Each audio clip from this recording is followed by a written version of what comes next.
now, so it should be live now. Okay, right. Book launch tonight. I'm Andy N. Spoken Naval. The book is from Dream Well Publishing by the fantastic Daniel Kay and the equally marvellous Mel Wardle Woodend. And the book, obviously, people are wondering, is the scope of art and poetry. Now, we're going to start off tonight. We've got a number of writers here tonight that will be reading from the book, and only kind of makes sense really tonight if the gentleman that invited me to do this for him tonight, Daniel Kay, actually reads out his poem and also gives us a little bit of talk about the charity this is in aid of as well. I'm going to now, everybody's wondering, I'm going to speak of you, and it's Daniel Kay will start off tonight. Thanks, Sandy. Good evening, everyone, and thank you for coming to the Scope of Art and Poetry book launch. It's an honor to be here with all of you, and a pleasure to be raising money for such a wonderful charity. Scope of Art and Poetry, which the cover is behind me, is a collection of artwork and poems from around the world, brought together to create an inspiring and thought-provoking book. This project began as a way to bring attention to the power of art and its ability to move, inspire, and bring hope. It's been a long but amazing journey. The book features work from artists, poets, designers, photographers, illustrators, and more. Now, it falls to me to tell you what Scope does, but first, I've got some facts about disability.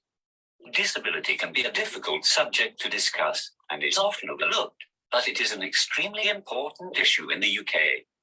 1 in 5 people in the UK live with a disability. That's more than 12 million people. Of those people, nearly half, around 5 million, have a mental health condition. People with disabilities are also more likely to be in poverty than those without disabilities. Around 41% of disabled people are at risk of poverty, compared to 28% of non-disabled people. Disabled people are also less likely to be in employment than their non-disabled peers. Only 48% of working-age disabled adults are employed, compared to 79% of non-disabled adults. Unfortunately, disabled people may also face discrimination and negative attitudes from society, including at work, school, or when accessing services such as healthcare or transport. This can lead to feelings of isolation and exclusion for some disabled people. Thankfully, there are numerous charities and organizations that provide advice, support, and guidance for those living with disabilities. These organizations include Disability Rights UK, Scope, Leonard Cheshire Disability, and Mind, amongst others. These charities offer support and advice on a range of issues, from employment support and welfare rights to housing and health advice. Scope is a charity organization in the UK that helps disabled people and their families to live life to the fullest. They provide practical and emotional support to help people through difficult times, as well as long-term support for disabled people and their families. They also campaign for the rights of disabled people and their families. Their mission is to make sure that disabled people have the same opportunities as everyone else in life, whether it's finding a job, getting an education, or being able to access public transport. They offer a wide range of services, from advice on benefits and employment to activities that help children with disabilities get involved in the community. They also provide information about disability issues and campaigns on behalf of disabled people. I'll put their link in the chat, along with details of the book, but I'm gonna do my poem. That was a nice segue, wasn't it? Anyway, my poem is called Her Penetrating Eyes, and it's based on an art piece of a woman wearing a headdress. Colors and textures, different materials, different meanings. So much can be analyzed in art. So much can be analyzed in life. Isn't art a way of expressing ourselves and sharing our deepest, most intimate feelings, thoughts, and experiences? Look at her penetrating eyes, at her detailed features, at the colors that accompany her clothes, her scarf. Look at the diamonds that decorate her face, filling it with brightness, elegance, and beauty. Look at the collage. made by the different materials, which all evoke different sensations. Imagine yourself contemplating this woman, staring deep into her gaze, being hypnotized by how sad, yet hope flies. Many people question what art really is. Is it subjective? Is it meant for its audience or for its artist? Do we need to appreciate its beauty or the meaning behind it? Do all pieces have meaning? Or are they purely beautiful, impacting creations for us to explore?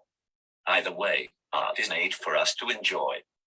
Art was created to evoke feelings, evoke sensations and experiences, to share messages to all who observe. The beauty behind the textures, the colors, the characters. Take it as you will, but art inspires us all. Art brings us together through splendor, through complexity, through passion. Thank you. I'm going to hand you over to your host for the evening. He's my good friend, and as he said earlier, he's got a podcast too, called Spoken Label. It's Andy N. Fantastic. Thanks, Daniel. That was a great start to tonight. I really, really enjoyed it. Everyone give him a round of applause. He deserves it for this book alone completely. Tremendous stuff. It really, really is. And I've been reading the PDF of it this afternoon. It's absolutely tremendous. I can't wait to get hold of the book myself when I've got some money towards the end of the month. Now, like I said before to you, we've got a few readers on here tonight. The first one is the lady, obviously, who was telling us before, just off mic, that she's got a bit of battery issues of her equipment. So we've got Janet Jenkins. Now, I've got bios of most people here, so if anyone wants to say anything else about themselves before they start doing the poem, that's fine with me and Daniel. I've got Janet Jenkins here as listed as the leader or queen of the Lichfield Poets. And Daniel adds, she makes us laugh every time we see her. So I'm looking forward to this. Over to Janet.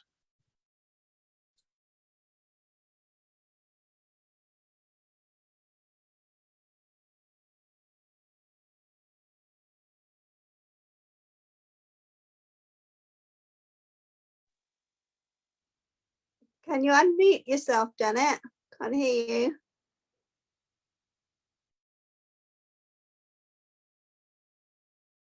Sorry, somebody must have muted me again because I was on mute. Right, I'll start again. Obviously, Daniel is the one who called me Queen of the Poets, but I'm not really anyway. The theme of my poems might seem a little bit weird, but it's a weird kind of theme. It's a beautiful theme, but it's a woman with a mask over her face and lots of birds all flying around in her hair. And I thought, oh my Lord, how do I get around that? So I decided to make it a bit surreal, and it's called The Girl with Birds in Her Curls. Her name was Rosie, and from the age of 4, she loved the colour red. She had to wear a blue school uniform, but at all other times she insisted on scarlet, crimson, cherry, ruby. No amount of cajoling or demanding would change her mind. Her parents had to give in. Rosie felt pretty, clever, and very special, but children never wanted to play with her. They thought she was odd, as she often talked to herself as she stood in the playground humming. She didn't mind. She had all the company she wanted. Her parents and teachers tried to help us home and at school, but nothing worked. I'm all right, she'd say. I don't want to play with others. They might get hurt. You might hurt other children. No, you wouldn't, Rosie. No, of course not. But they might hurt the birds in my hair. What? Where? You're not well, Rosie. We'll have to get some advice. Rosie played along, saw psychologists and doctors, but found nothing wrong with her magic birds. Stayed amongst the curls in her hair for many years. They bathed in her shampoo, drank from her shower, and ate berries and birdseed when she dug her garden. No one ever saw them until one day She had the desire to buy and apply purple nail varnish. The birds wriggled, stamped their feet and flew away. People blinked in disbelief. Rosie cried and cried, but then felt free. She bought clothes in rainbow colours and painted the town red, orange, yellow, green, blue, indigo and violet, and was happy to sing along with all the birds in her garden. Thanks.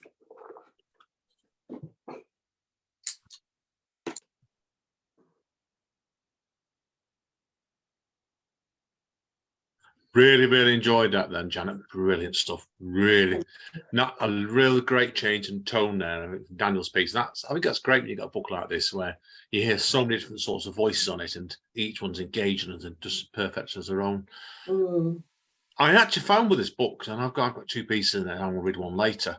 It was quite interesting, like, to actually sit down and actually try and write a piece on trying to be influenced by the paintings, and it was really good challenge. That so. And I can see that from everybody else's piece in this book. You can see it's been a massive love for everybody on this. Okay.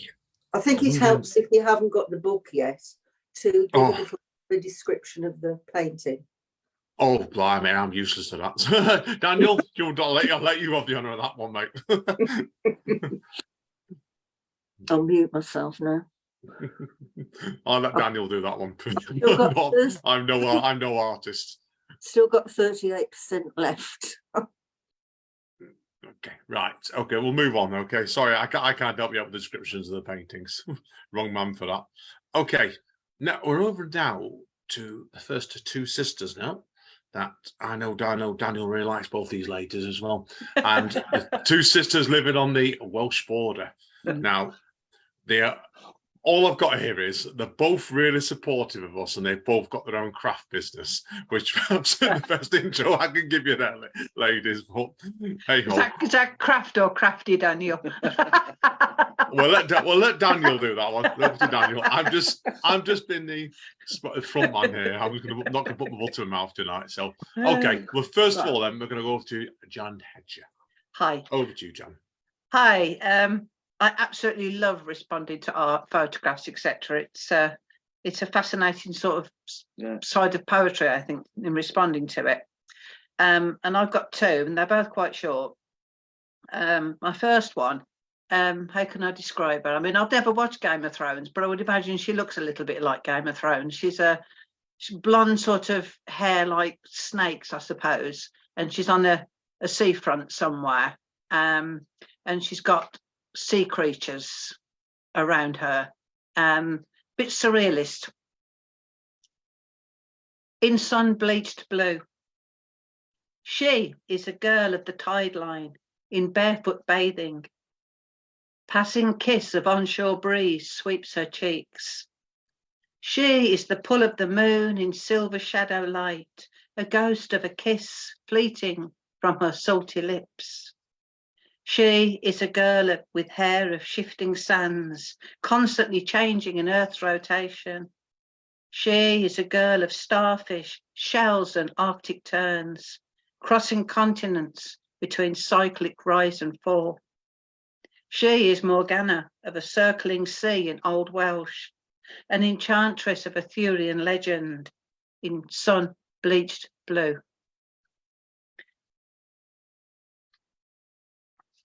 And a shift of mood, actually, for the second one. And I've got a suspicion that we didn't know at the time, but I think Pauline and I may have responded to the same artist with two pieces of work, because it was done in really bright blocks of colour, like a bit mosaic painting.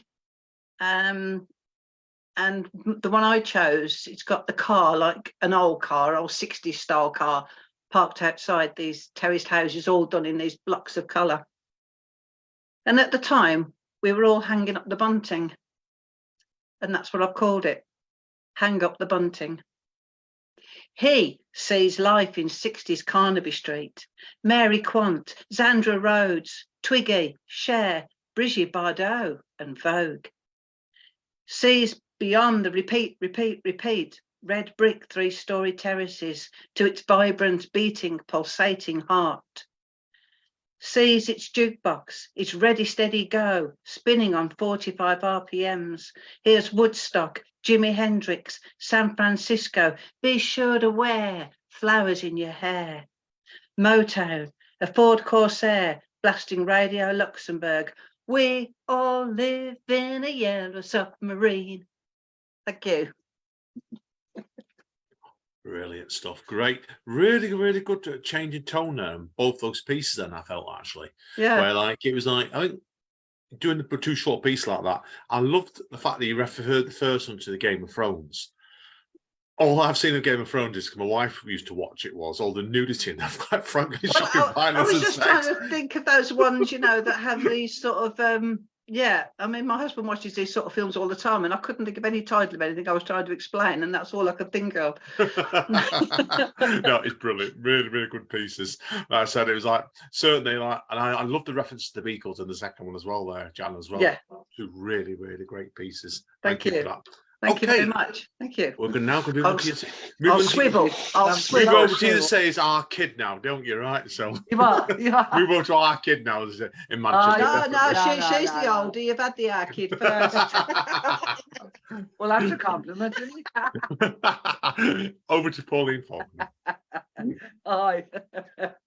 Yeah.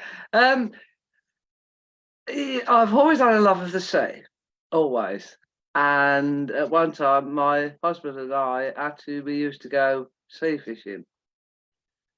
And when I saw this piece of artwork, it was showing like a lone boat on the shore and the backdrop of the cliffs and the sun radiating across the sea. And I've called this Distant Shores. Muffle of cloud settled over the bay. Little fishing boats tethered to buoys vanished in the haze. Sea nymph sat, resting her keel, nestled in pebbles. Lapping of the waves awakes her memories. Why don't they come, trotting down the beach, fishing rods in hand? Bobbing up and down, fresh wind ruffled their hair.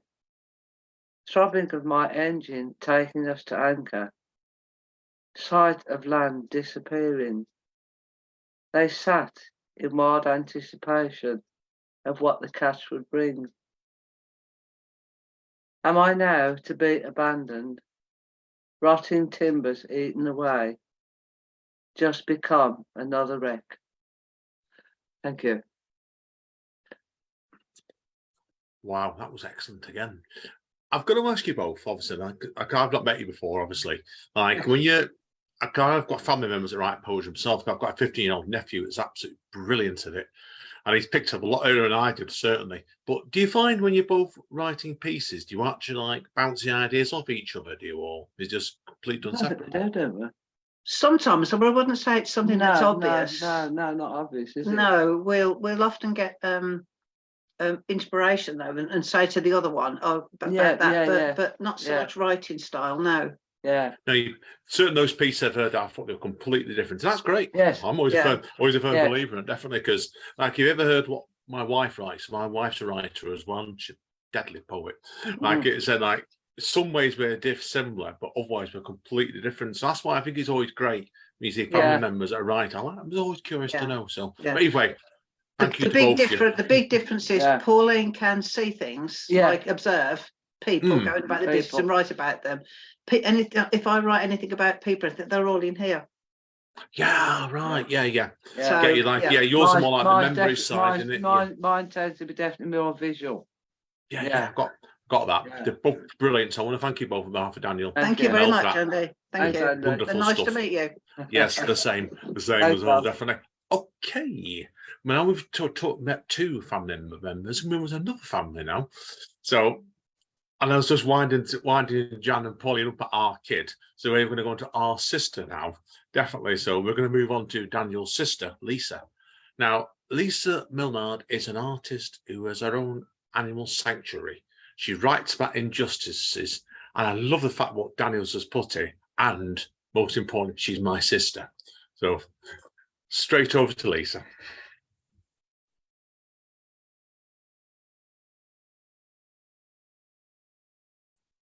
Is she not there? I thought she was here, Lisa. Lisa, can you unmute yourself?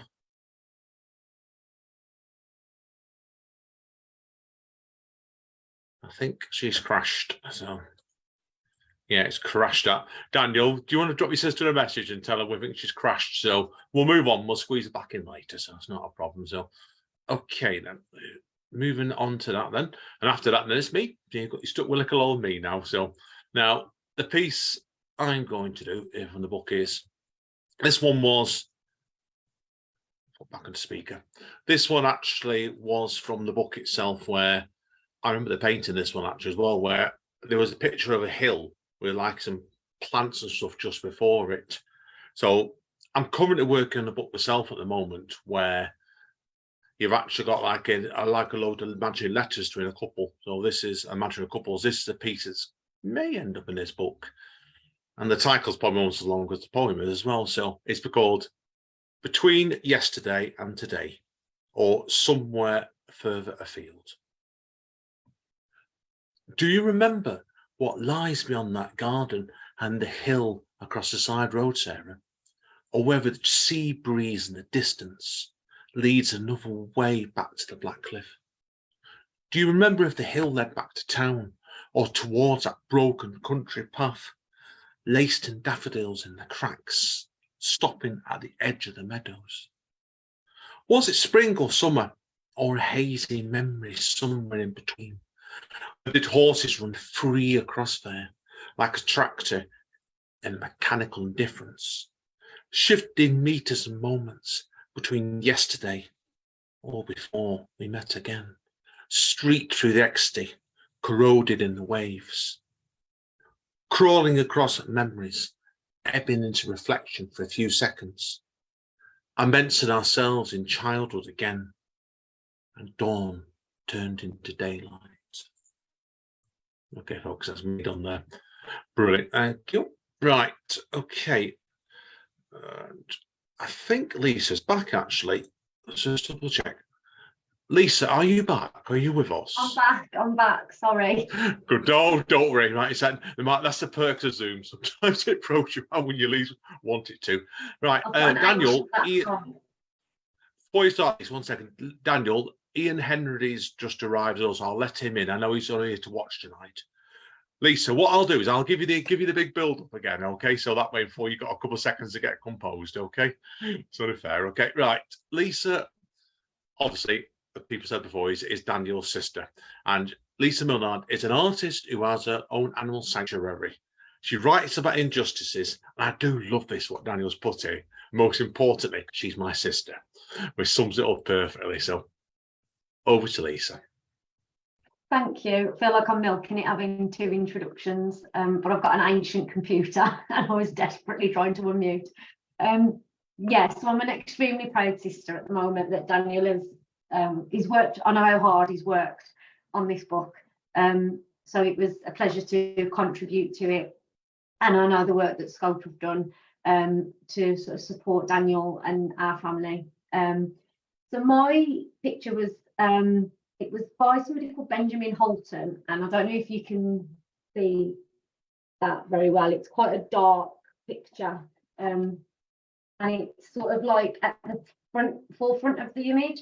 It's a little bit like the Scream, and then in the background there is what I interpreted as a lot of chaos. Sort of looks like, you know, the aftermath of bombs going off and stuff. So this poem is called This Is War. The church bells tolled as they screamed their last. The final blast, debris settled on the spines of history books. Souls tortured by tortured souls, a vicious circle as the viper clamps down on his toxic tail. The wings fall off as fairy tales are shot, blitzed into an oblivion of broken hearts. Shards fracture the future, collected by Lucifer, placed into blood-stained windows, tinted by the scent of hope. Amongst the ungrateful glitz and the gaudy glamour, the cracks in the pavement remember. Buried rubble screams trouble, drowned out by the hiss of buzzes. The earth quakes beneath bulldozers as it once did beneath polished boots. But the youth don't care as they walk in the shadows of those no longer there. Thank you, and well done on the book, Daniel.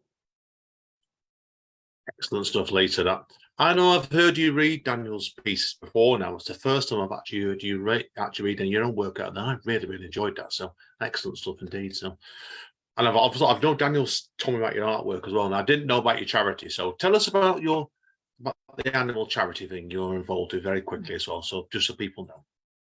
Okay. Yeah. So I've got an animal sanctuary called Duckingham Palace. So I never intended on having an animal sanctuary. It just sort of happened, and then it spiraled very quickly, and we've now got an awful lot of animals here, and we are trying to continually expand to meet demand.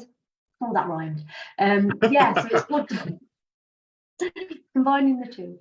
Yeah, so it's we're on Facebook, we're on Instagram. We've currently got a bit of a bingo game going on. If anyone wants to get involved, you could win £30 or you could win £10. So yeah, we're constantly trying to just raise a bit of extra money so we can keep expanding and looking after the animals that we've got, because we've got an awful lot of animals here. Yeah, I'm having a sort through a load of my stuff, and I've got stuff that includes like Harry Potter books and things that I'm looking to donate to an animal charity. Is that something that would be of any use to you instead of cash, because then you can then sell it on or raffle the items and things like that? Or yeah, that'd be awesome, because we're doing our first market stall as well in, I can't remember which, June or July, so we're doing a tombola. So yeah, all items like that. Yeah, fabulous as well. Where is it? Is it in Stafford? Is it down that way? No, so we're just on the border of Leicestershire and Warwickshire. We're Atherstone, but I am in Stafford. I'm in Stafford an awful lot. I'm in Stoke, so we can work something out, man. I'm happy to volunteer if I'm not at work as well. Yeah, I've got quite a lot of friends up there that I meet regularly, so I am up that way quite a lot. So I'll private message you and chat about it. That's great. We'll sort it, mate. Every extra hand helps, and every extra donation helps, doesn't it? So yeah, thank you very much. Fine.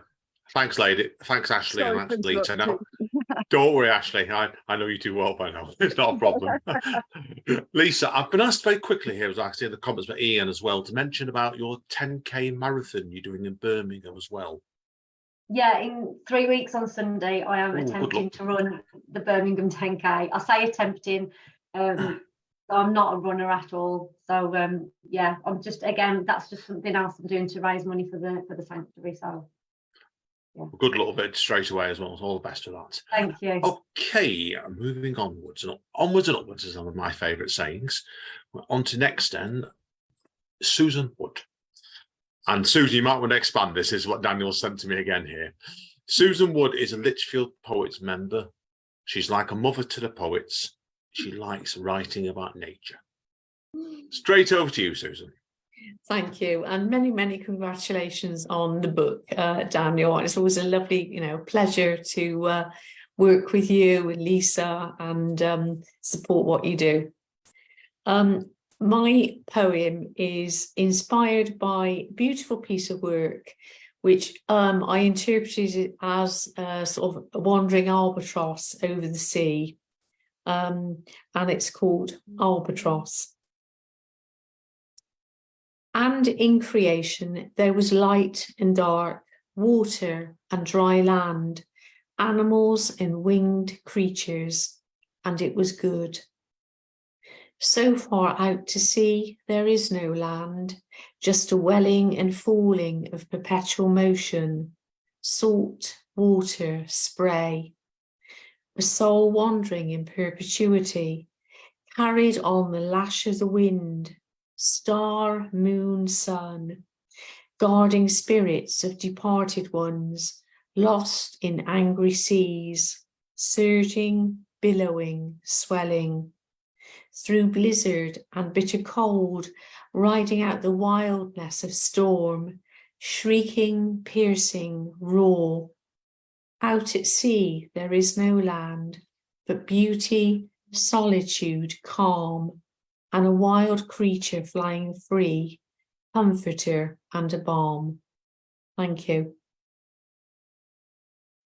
Excellent stuff. Wow, that was really, really vivid, that one there, Susan. Brilliant stuff that was. Was that quite an easy... I always like to ask this when you're doing poems based on artwork, how did that one go for you? Was it quite a good, easy piece of you to write, that one? Did you have to really tease it out? Yeah, I think kind of it sometimes takes, you know, a while to sort of get ideas together.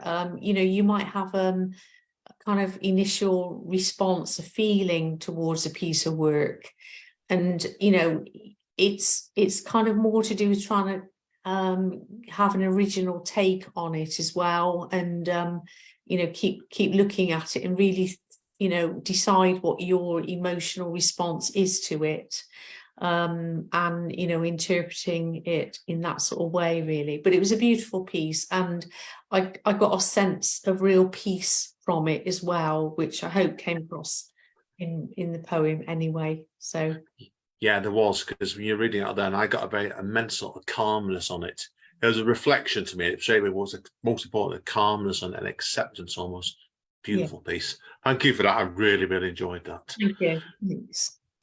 Okay, moving on now then. Okay, moving on to a poet now I've actually interviewed recently for the Spoken Label, and also I've hosted her book launch, Ashley's book launch recently as well.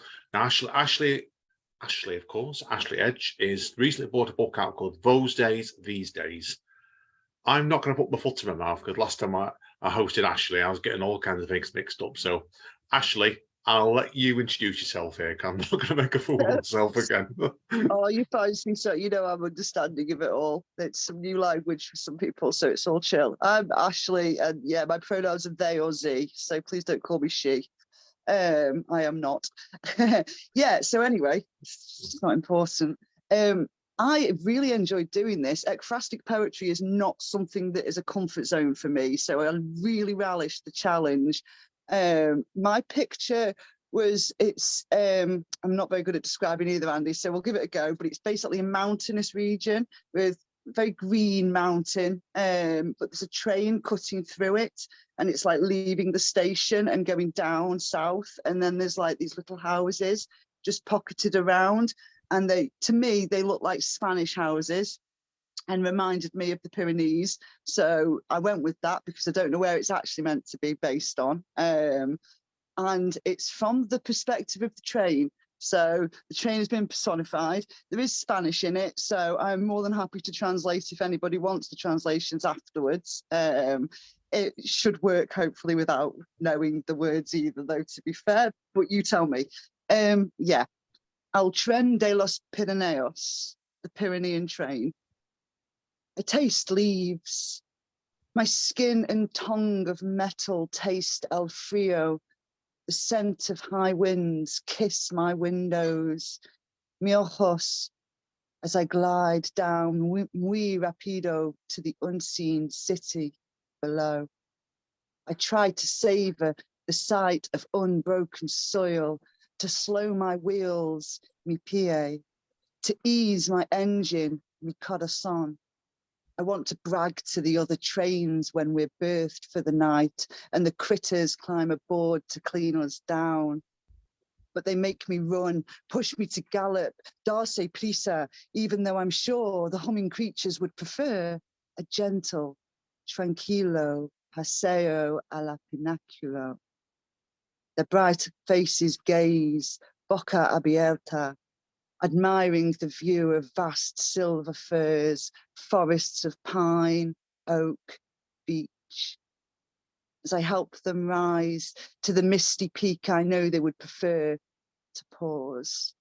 Oler las lilios, las orquídeas, las asphodeles. I hear their chatter about the magnificent vista, their plan to rest, to devour with all senses once I finally stop. I feel their feet like small weights as niños scurry up and down me. I taste their jamón ibérico, queso roquefort, vino huarachon. I hear their breath easing as we rise to clean air, where creatures walk on 4 feet and the words of trees can be heard. Cada noche, I set with the sun. Both of us slide down the mountain, hide under a cloak of darkness, dormir. Cada noche, I bear the creatures home, past thatched puebloquitos and rusting carros, to the smog, noise, a grime of their urban dream. I really hope nobody speaks Spanish, because if you do, you know that I butchered at least 3 of the words there. I'm like, that, oh, it's done now. So, Excellent stuff, Ashley. I've heard you, to quote you, butcher that one before. I can't think where either, but I really enjoyed it then. So tremendous stuff anyway.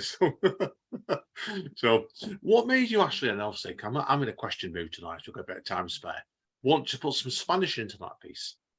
I think because of where it came from in my head, and I felt like I was in Spain and I was heading through the Pyrenees, and having lived in Spain and we drove there and we actually physically did drive through the Pyrenees, it took me back to that and learning Spanish and having that kind of, when I was there to learn Spanish, my mum would make, you know, she would teach us the words by changing the words. So we would go out in like el coche. We wouldn't go out in the car, we'd go out in el coche, which is why I wanted that kind of feel about it. Like, you're almost speaking Spanish, but you're not quite, still speaking English, even though technically if you're going through the Pyrenees, you've come from France, but we'll pretend skip France.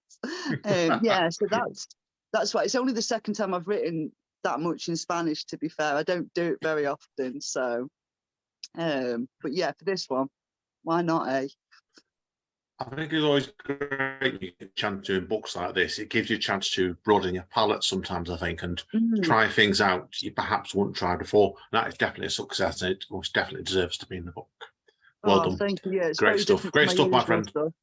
Brilliant. Okay, on to our last poet now of this session. And I was just backtracking before, because we've got Lisa Johnson on now, and I didn't realise this with Lisa. I first got talking to Lisa nearly 4 years ago now, and it was over lockdown, and when she was doing a project called the I get the pronunciations right, the Poetry Project. I've been involved in a few more projects she's done since, so. But I'm going to let Lisa introduce herself and say what she wants to say about herself. I know she's a tremendous writer, and I'm looking forward to hearing what she's done in this book. Over to you, Lisa. That's very kind of you to say, Andy. Wow. Yeah, I did quite a few projects over lockdown that I got a lot of you to join in, didn't I? And that's how I got to meet so many really wonderful people and amazing people. I count myself as a hobbyist and an encourager of others, because I know they can do such brilliant things, and I like to put it all together and make it look kind of nice, and yeah, and tell people how fabulous they are, and say, oh, I really need that piece of artwork. It's absolutely wonderful.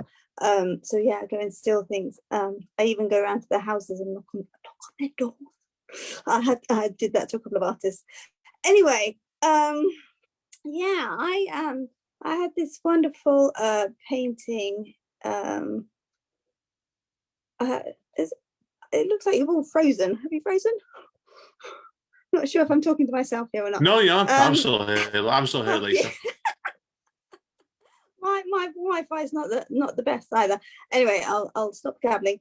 Yeah, I had a beautiful painting. It was of white flowers, and at the time that I chose the painting, I was actually renovating a patch of a garden, and I came across a beautiful but very difficult to get rid of bindweed. So this painting kind of like fit my mood of the time. So it's called Battling Bindweed. Is it a good death to be stifled by beauty, not notice the slow tightening of its stems, subdued and serenaded by sweet melodies from pure pearl trumpet? You remember schoolboy stories of jungle snakes, stop and smile at the implausibility of such a fate, whilst green coils flower and leaf on their journey ever skyward. Larval roots lie fleshy and ripe to regenerate, mock any effort to erase, not stopped by ripping fingers or sharp spades, but awaits inevitable multiplication and frustration from spring to autumn as you learn to live side by side. Tolerant of your impact on one another, you observe the bee face down in beautiful white-throated bloom and wonder why success in survival should be punished and a thing of beauty cursed. It is a beautiful weed, and it does seem a shame to have to rip it out of your garden. Excellent stuff, Lisa. So tell us about your journey with this piece, and was this quite an easy piece for you to write, this one, or did you really, was it one you had to tease out? It was a long time ago now, so I'm trying to remember far back when we first started looking at the paintings. But yeah, it was. I think it was a chance to vent my frustration at this beautiful weed that I felt quite bad about trying to get rid of and eradicate. But knowing that if I didn't, it would suffocate everything else in the garden. So yeah, I think it was just the right painting at the right time. Excellent stuff. I want to thank you again on behalf of Daniel, everybody else. That was a great piece, and I think a great way of wrapping up the poetry side of it now. Now, I know Daniel's got a few words he wants to wrap up with to thank everybody tonight, so I'm going to shut up and go straight over to Daniel. Thank you, Andy. Can we keep clapping while I'm thanking a few people? Can I just thank LGM for hosting this and his help organizing it? Mel for publishing this anthology.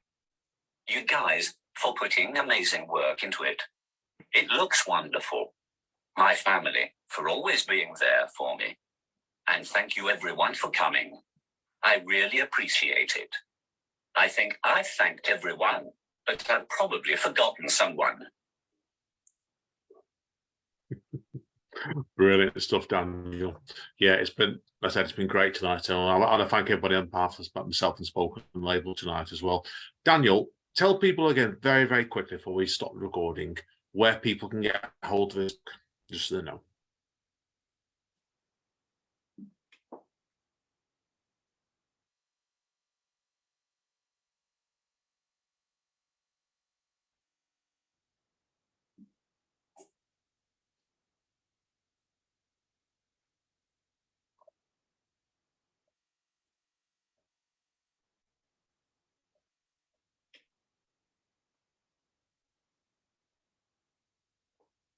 You can either get it from me, Mel, or Amazon. Yeah, the price, it says on here, the conversation said before, was the price is £12.50 with postage or £10 without postage. So I'm certainly, to be honest with you, when I've got some money towards the end of this month or maybe next month, I'm certainly going to buy this book, and I'm thoroughly looking forward to it. So I want to thank everybody today as well. So I'm going to stop the stream now and we all can chat away.